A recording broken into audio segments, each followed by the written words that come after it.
Good evening, everybody, and welcome to one more episode as Father Martin and I go through the story of a soul by St. Teresa of Lisieux using this right here, the Baronius Press edition. How are you doing, Father?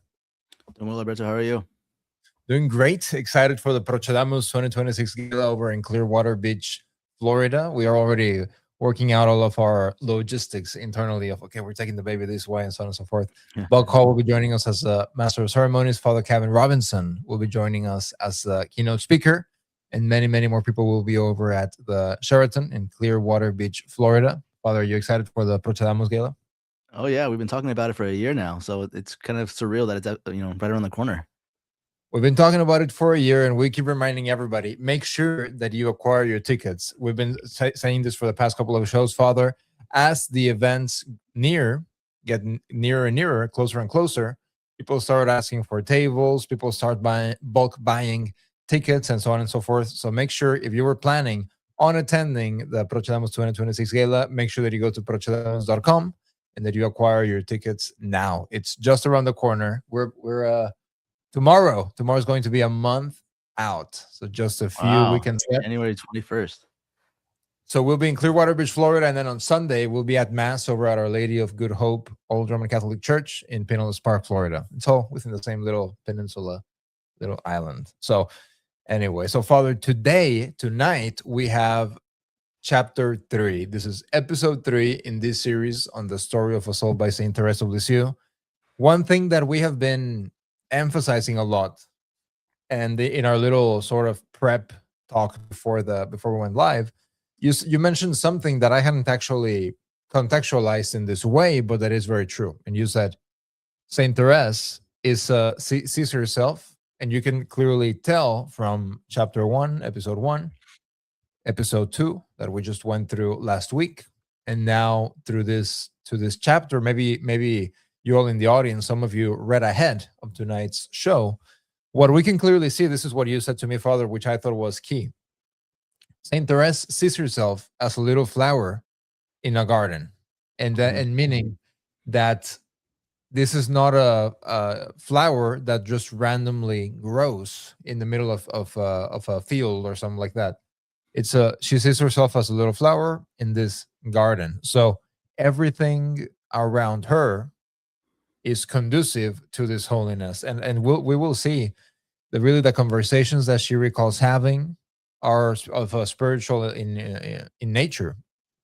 So that's something that we really need to keep in mind, because I've been mentioning a lot, Father, the silver bullet ideology, that we just need to find the one thing we need to find that will be the bullet that makes everything just go perfect without having to worry about upkeeping the garden, Father, making sure that weeds are not growing, and if weeds grow out, that we can take care of them, and all that stuff. So anyway, that's we will be taking a look at a little bit of more of Saint Teresa's life at home, and many very interesting things. We'll start out from when she recalls some memories of her schooling age, and then also through her illness, which is very interesting how she ends up getting cured, and what follows from there. That's where we'll end the chapter. So, all right, Father, let's get started. We are on page 30, chapter 3. Pauline enters Carmel.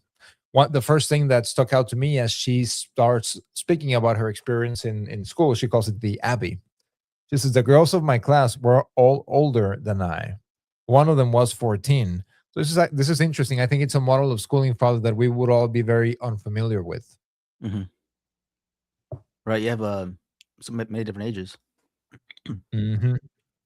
So she says, neither my little mother nor Celine knew of these troubles, and as I was not advanced enough in virtue to rise above them, I suffered a great deal. So Celine wouldn't have known. So I take from this that Celine, maybe they weren't in the same grade or same classroom, which is interesting. But then, of course, second paragraph, she follows it up as she often does, at least in these first 3 chapters. She says, fortunately, I went home every evening, and then my spirits revived. I would climb onto Papa's knees, telling him what marks I had, and his caresses drove away all my troubles. It was with the greatest delight that I announced the result of my first composition, for I had obtained full marks. In reward, I received a silver coin which I dropped into my money box for the poor, and nearly every Thursday I was able to put in another. So, very interesting. Father, and this really only happens in a pious home. So her reward is a coin that she would get weekly that she would put into her box so that she could distribute out to the poor as alms. Mhm. She says, such kindnesses were in my case a real necessity. The little flower needed to strike its tender roots deeper and deeper into the dearly loved garden of home, for nowhere else could it find the nourishment it required. So, this is what he mentioned, the garden. So, this is not a flower just growing up in the middle of nowhere without any further preparation or anything around it. And then there's a footnote later on, even Father, which we'll get to eventually. But there's a footnote later on. So we keep talking about her cousin Marie. And when they moved from Alençon to Lisieux, that was to be closer to her mother's brother who lived in Lisieux. And one interesting aspect is that her cousin Marie also ends up entering Carmel. And a footnote notes that her mother was very holy as well. So he's considering, so Louis' father is considering all of these things when it comes to what environment it is that he wants his daughters to be around. And we talked about last episode. They moved to Lisieux. They're living walking distance basically to the convent. They're able to just go on walks and then visit the Blessed Sacrament. So, Father, how many of us lay people are able to say, "Oh yes, we just go on walks and we can visit the Blessed Sacrament"? Not Exactly. in the sort. Not, and when I say the Blessed Sacrament, I mean the Catholic Blessed Sacrament, not the Bergoglian sacrament. So exactly. So I think this paragraph actually is pretty key. And then not only reading this chapter, because this chapter might seem kind of out of touch with maybe the story of a soul, the story of the life of Saint Therese, if not for this very chapter.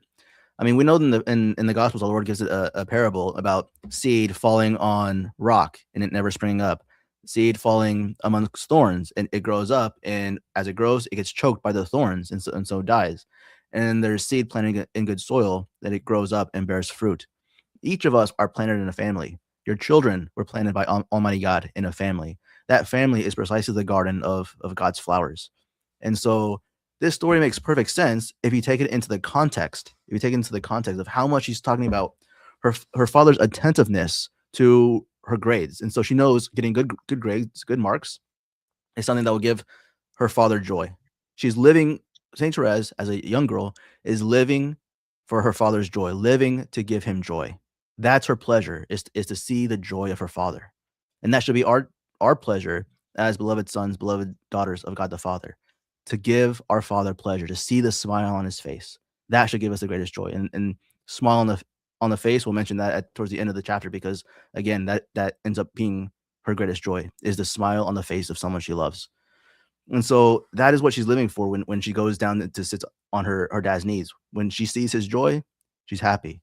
But then in an earlier chapter, I don't know if it was chapter 1 or 2, I forget. We only do these once a week. You forget. But she talked about how she was going on walks with her dad. It was probably chapter 2 whenever they moved to Lisieux. She would go on walks with her dad, and they would see a poor beggar, and her dad would give her a coin to then go and give alms. So her dad already in doing this is teaching her what would give him pleasure. So if he's giving her money to go give alms, obviously she's registering that this is something my father does. This is something my father does. This is something my father wants to do. He's just doing it through me. And so she goes and gives this alms to this poor man who seems to not really accept it. But then again, she remembers that this poor man turns around to her and smiles. She remembers these smiles. She remembers the smiles that she puts on people's faces. And so this is really interesting. This is all that it seems that Saint Therese is living for, is to giving people these small little nuggets of joy. And so it is pretty neat that she explicitly says a little flower needed to strike its tender roots deeper and deeper into the dearly loved garden of home. The dearly loved garden of home. For nowhere else could it find the nourishment it required. This is where these types of souls find its nourishment. So she's basically admitting that I would have choked and died. I mean, she mentioned this with her mother telling her that she had to wear a long sleeve dress. If she didn't have this good environment growing up in, she would never have become who she is. We have nearly 60 people logged in across platforms. We're streaming live on X, streaming live on YouTube. We will very likely we'll be taking some questions at the end of the episode if we have time, running against our 1 hour mark. Mark Becker, good evening. John the Tanner, Nova Blocks Games. Thank you so much for being in the chat. Any questions that you have, you can drop them in the chat. And if we have time at the end, only if we have time, we will be able to get to them regarding the story of us all. I do want to remind everybody about our Friday night live streams where you all set the topics. Friday nights, we will be back. All right. So, Father, this even secular psychologists, so to speak, they speak about the importance of the home and about the importance of children feeling happy, feeling safe in the home. And it seems to me that we can, a lot of the times, because of everything that's going on in the culture, we can seem to think, okay, as long as children have a mother and a father that live together and at home, that is all that is needed for children to feel safe at home.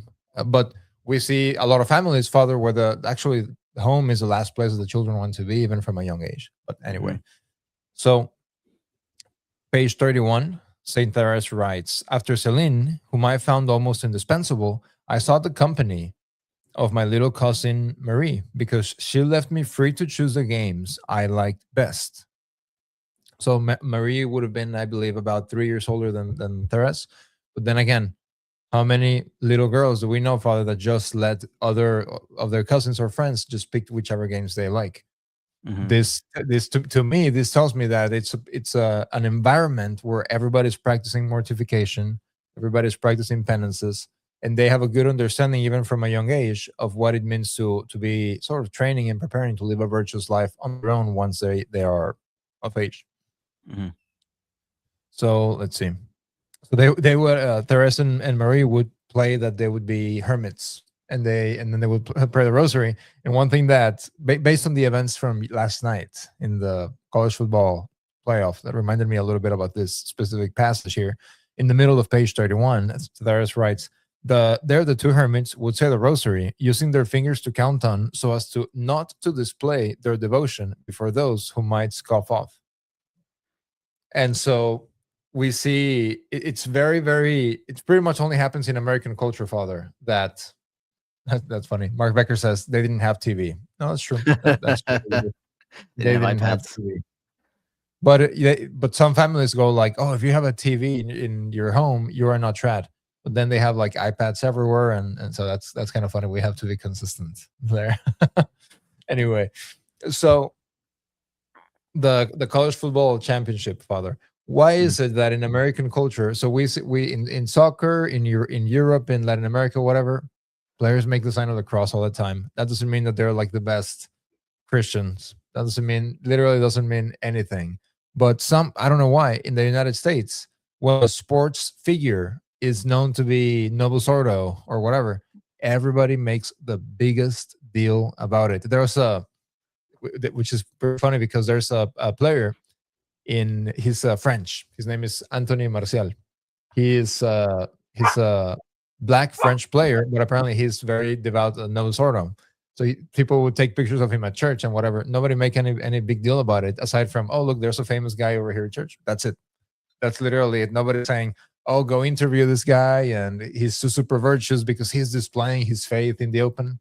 So why is it that in American culture, it's if you're known to be a Catholic, you are already like a saint, that everybody wants to be associated with you?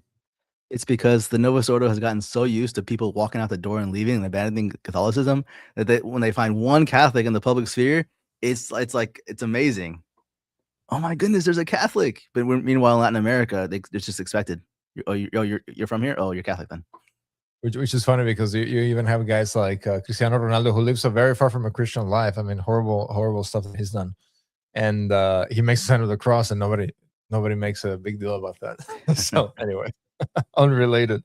So we read a little bit here about how they would play over Marie and Therese.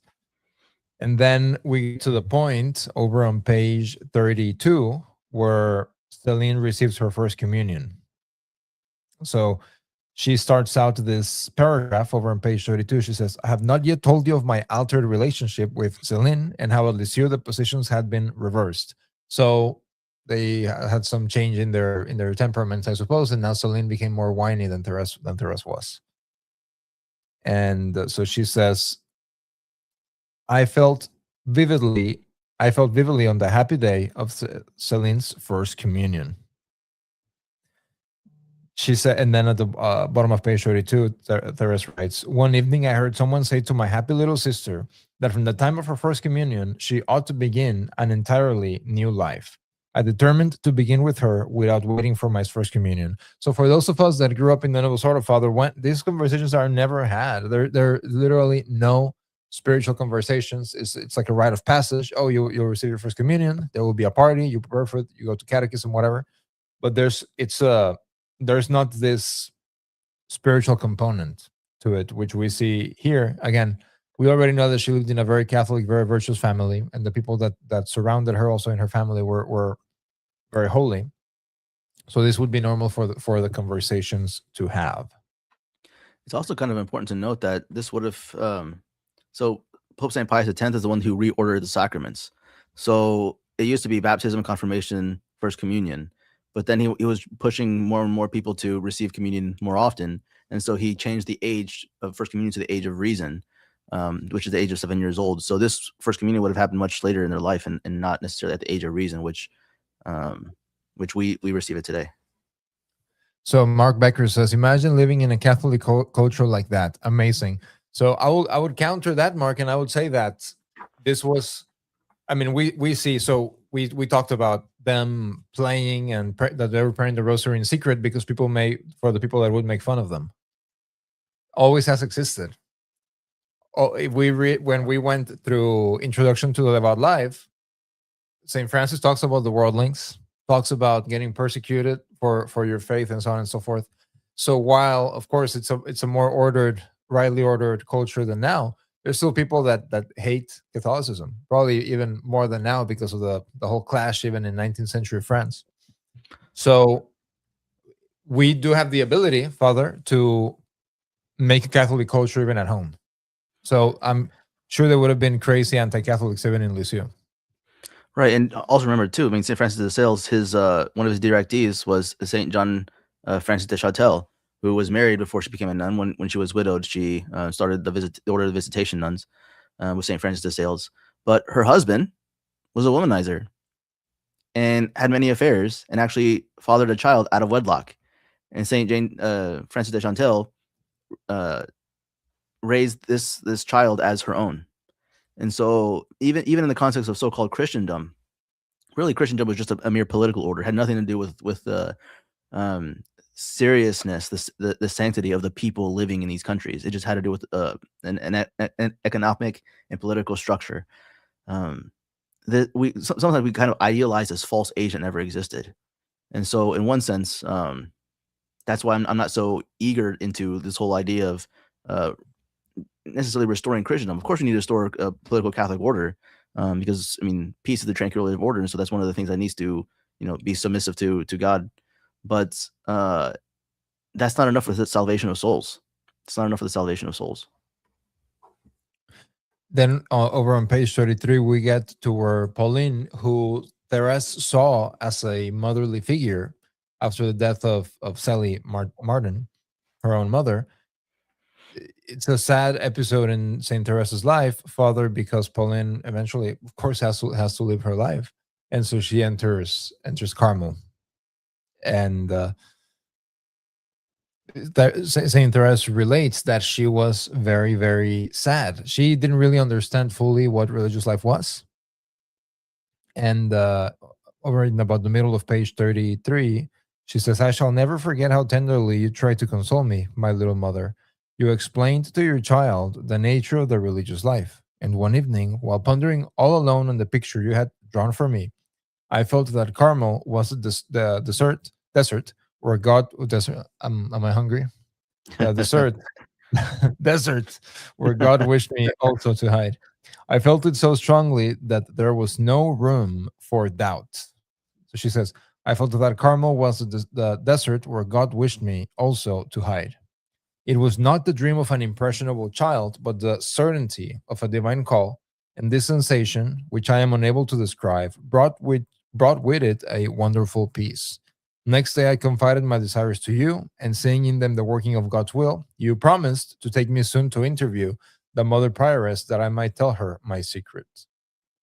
So Saint Therese goes to meet with the mother prioress, and the mother prioress's response is, "It is not, Father. Oh, you are so wonderful. We have a miraculous holy child here." No, she just says, "You can't enter at 9.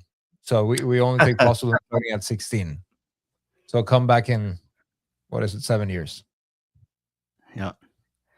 But what I find interesting about this is after explaining to me the nature of religious life, in one sense, the explanation can only have such an effect if there is already a desire for what that was. Oftentimes we want something and don't really know how to describe it, how to explain it until someone else kind of presents it to us, and you're like, "Oh yeah, that's what I've always wanted.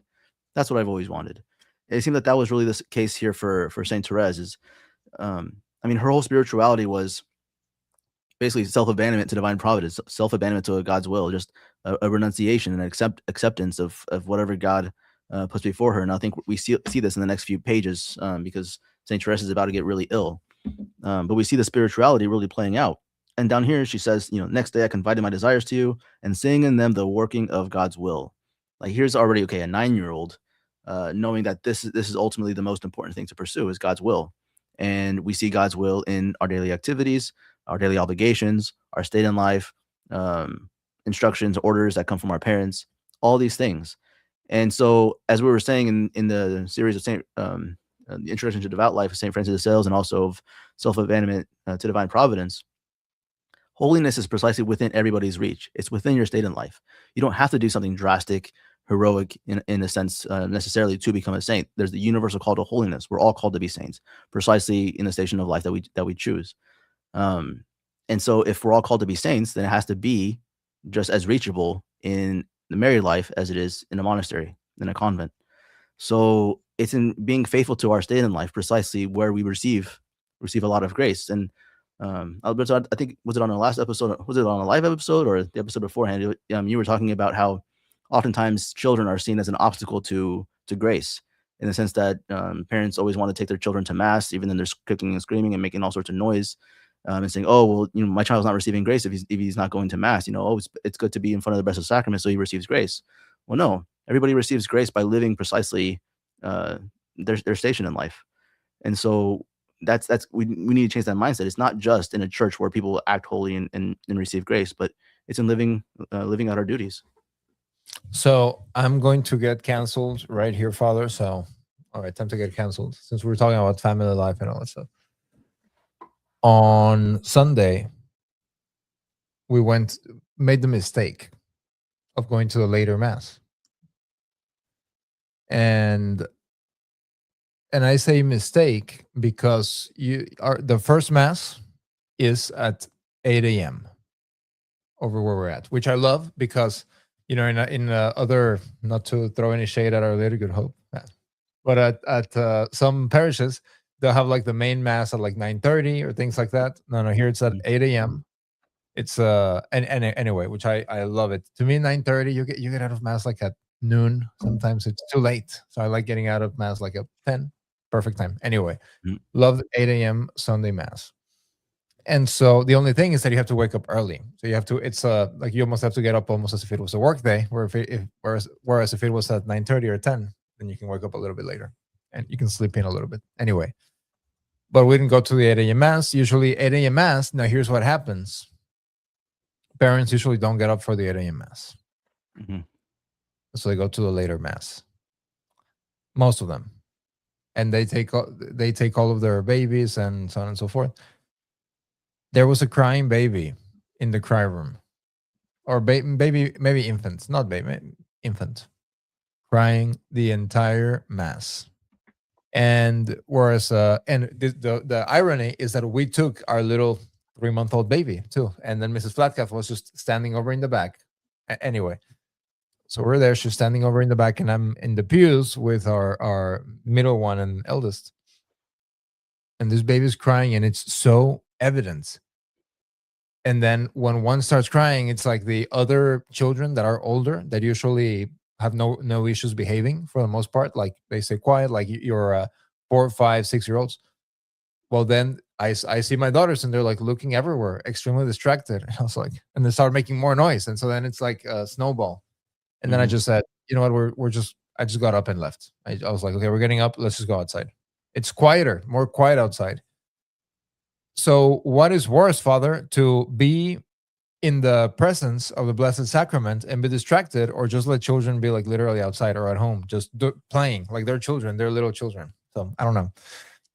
But anyway, I just had to get that off my chest and get canceled. Well, your question, I mean, this is the whole reason why we actually expose the Blessed Sacrament in adoration, exposition and benediction. It's precise.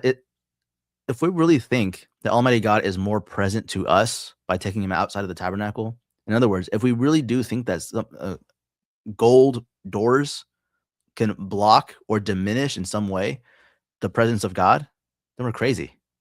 We're crazy. We don't expose the Blessed Sacrament so that God can be more present to us. We expose the Blessed Sacrament so that we can be more present to God. When we see him there in the mantras with all these candles, with incense, incorporating all of our senses, we then can enter deeper, become more focused, become more aware of the presence of God right before us. So yeah, I mean, the answer is, does it do any good to just be present there but completely distracted? I mean, in a sense, of course not. So, and this takes me back to one of the, so St. Francis de Sales, over in Introduction to the Devout Life, he gives us steps to learn how to do mental prayer.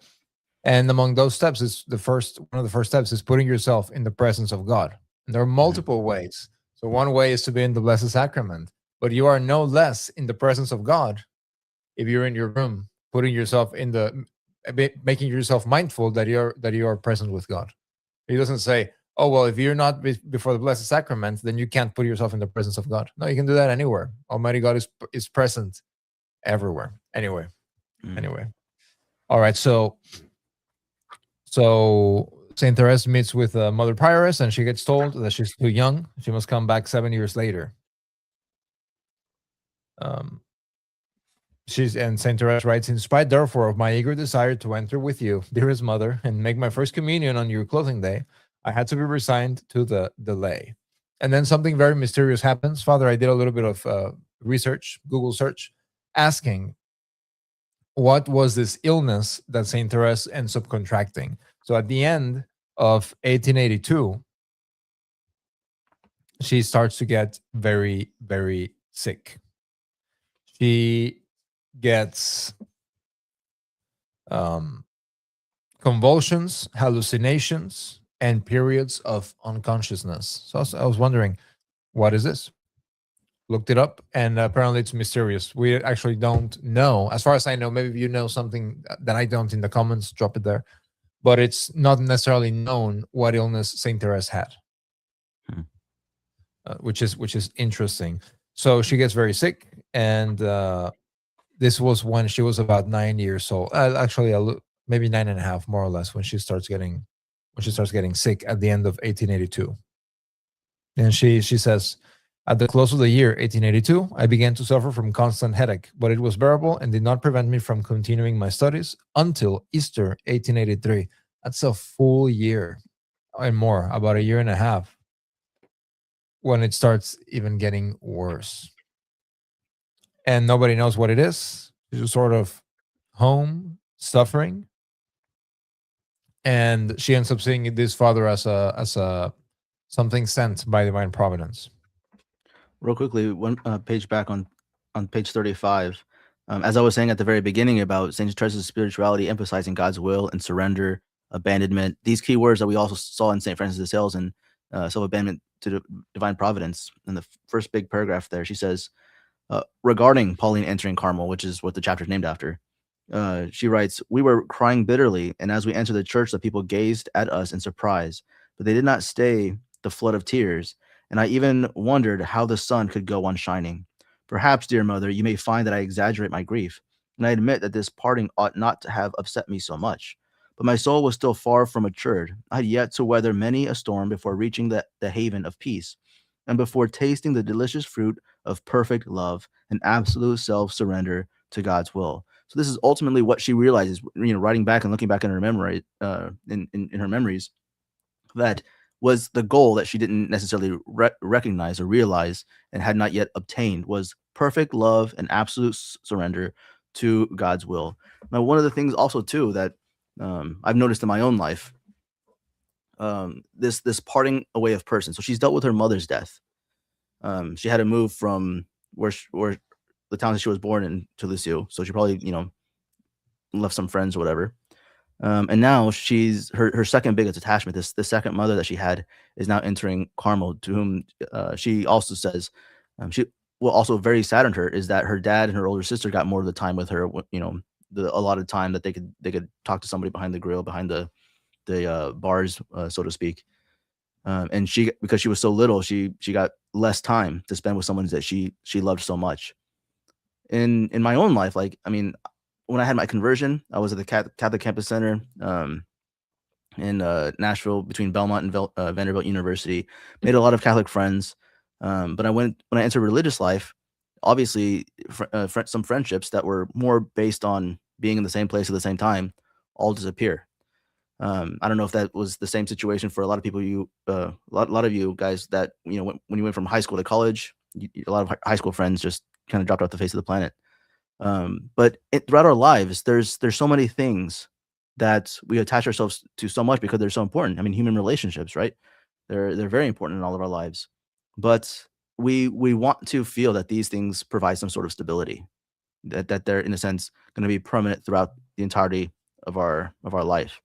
Now, obviously, marriage can seem like permanent, but of course, there's really, if you want to get married for a temporal reason, every temporal reason can be taken away from you by a hurricane or tornado, car accident, whatever. If you're married for these temporal reasons, like there's not even those things may endure the entirety of your life. So what she was looking for already, she was realizing was not of this world. She wanted this perpetual mother, her Pauline, because of course she lost her earlier mother. And so she was saddened when that foundation, that security in a sense, was taken away from her. But then, of course, she had this spiritual life forming within her, this interior life forming within her, to then actually to attach that desire for this eternal support, this eternal security in the eternal, instead of looking for some other temporal object to place the security in. She's now going to start looking towards eternity. And so that's something that we all have to do, in our lives, when even the worst of the worst happens, your spouse dies, one of your children die, all these sorts of things, to place our security in the eternal and not in the temporal.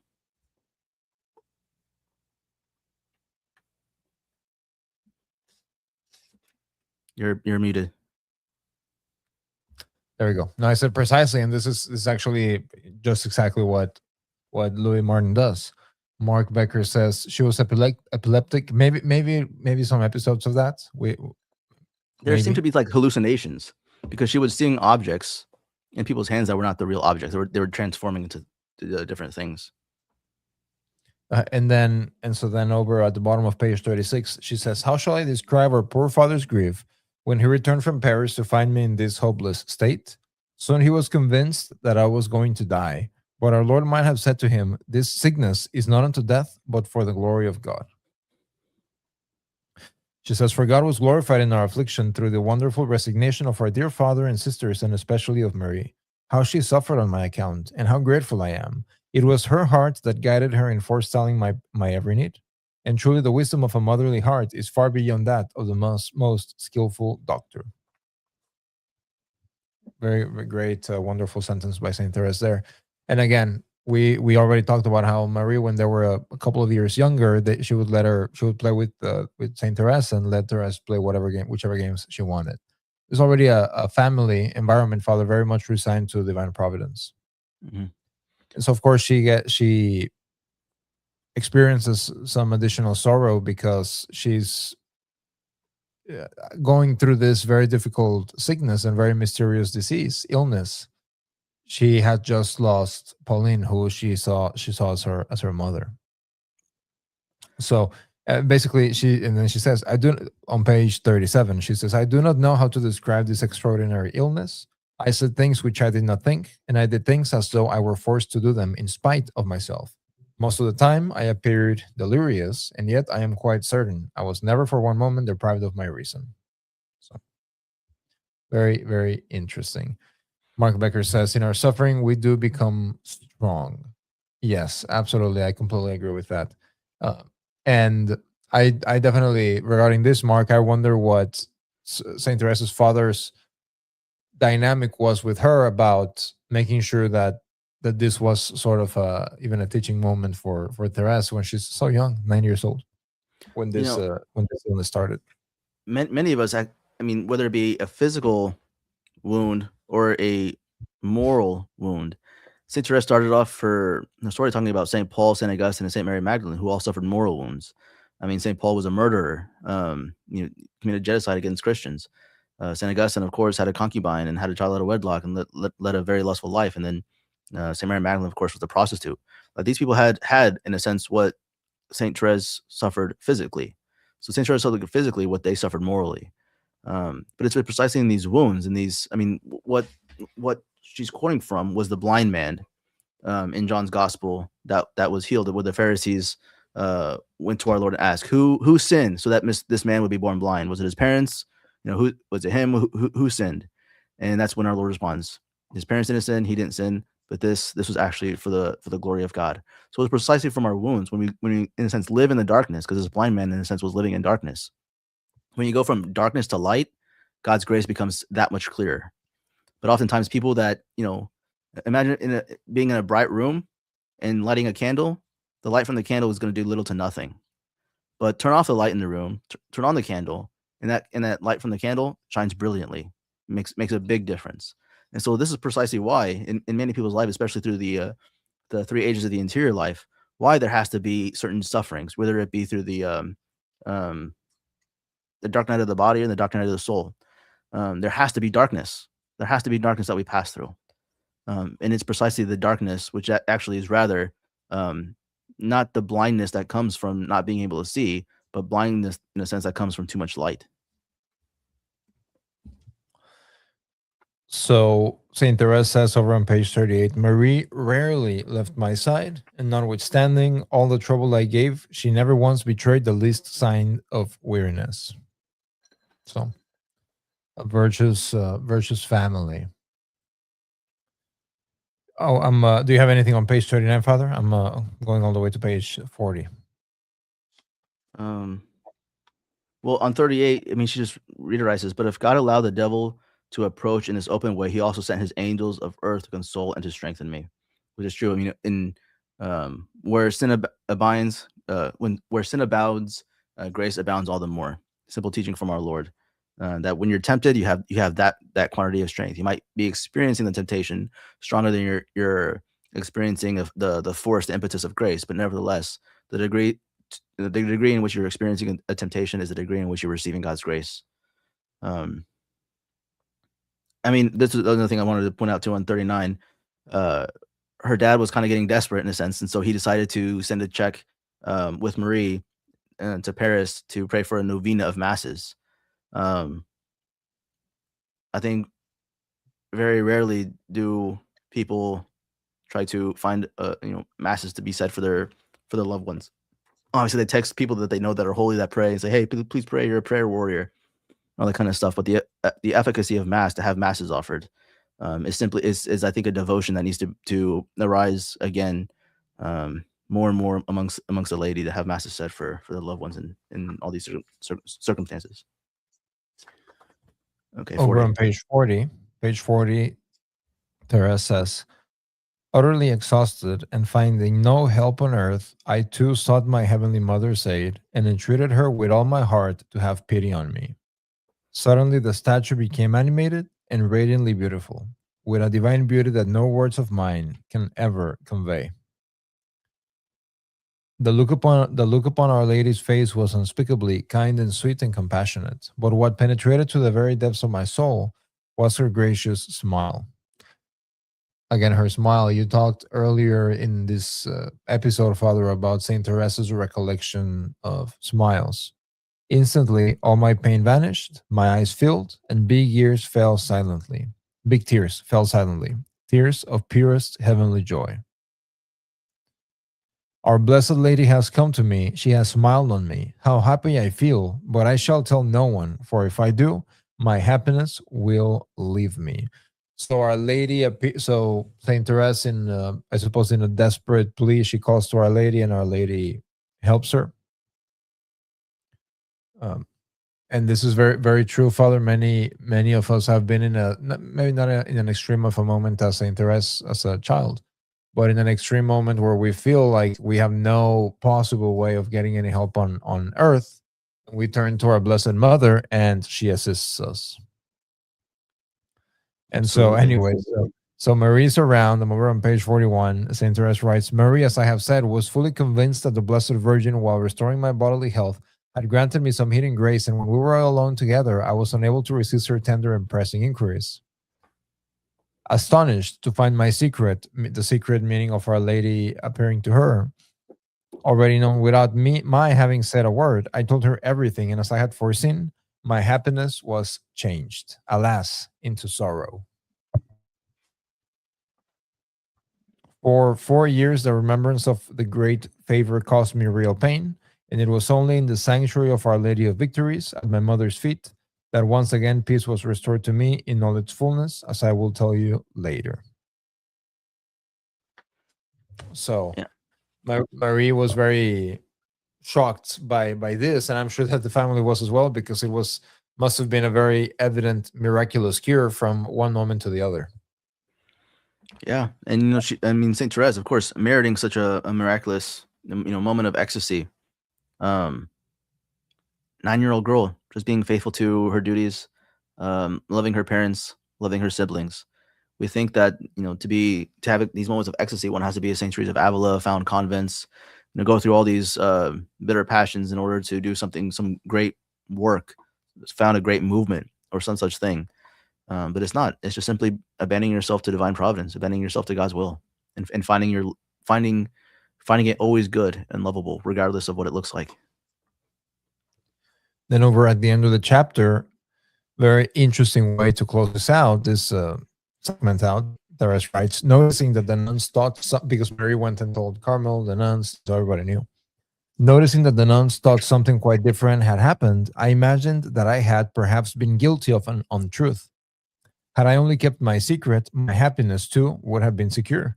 But Our Lady allowed this trouble to befall me for the good of my soul.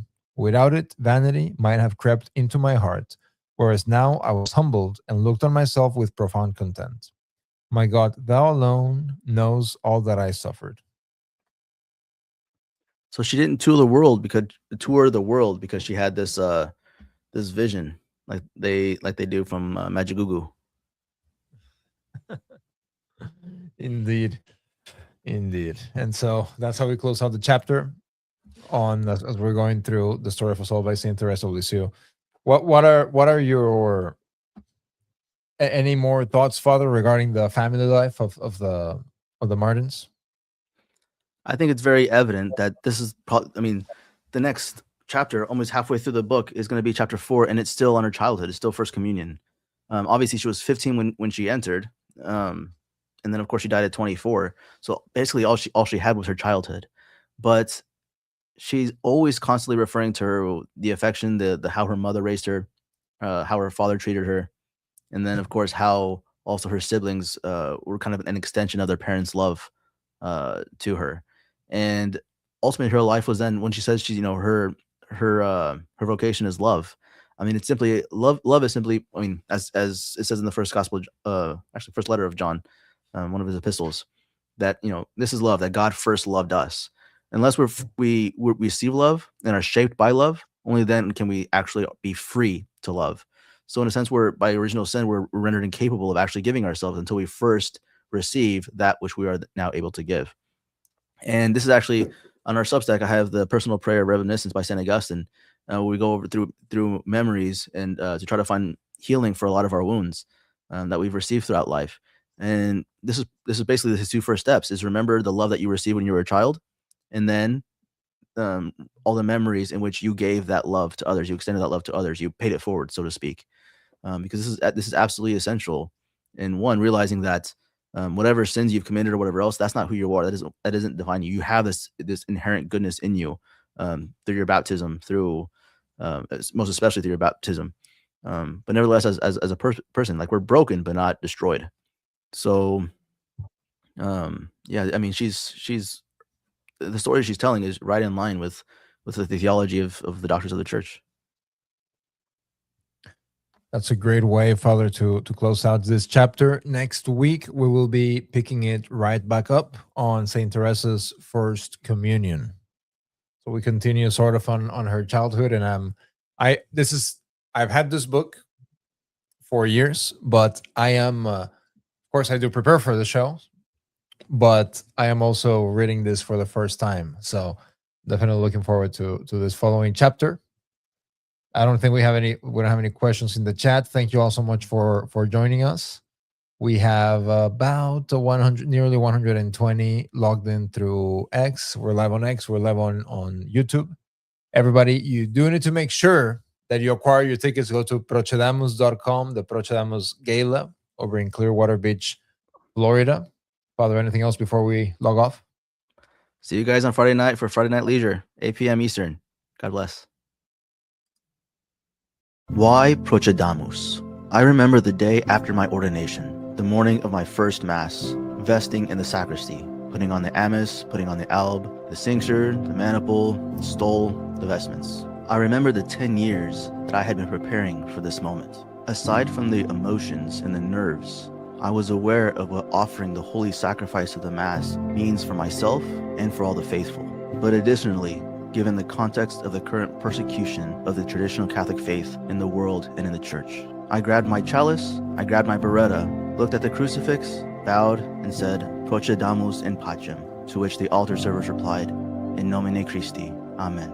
I put on my beretta, and we processed out to the altar to offer the holy sacrifice of the Mass, the traditional Latin Mass, the Mass of the ages. Ascending the steps of the altar, I felt only gratitude to our Lord for having allowed me to be an instrument in preserving that which is true, good, and beautiful for future generations, for the ages to come. As long as I'm physically able, this Mass will continue to be offered. This spirit of determination, this spirit of perseverance, is that to which I would love to invite all of you to share. The first annual Procedamus Gala is organized to support the mission of the Oblates of St. Augustine and the Old Roman Catholic See of Caer-Glow to preserve the traditional Latin Mass and the traditional Catholic faith for future generations.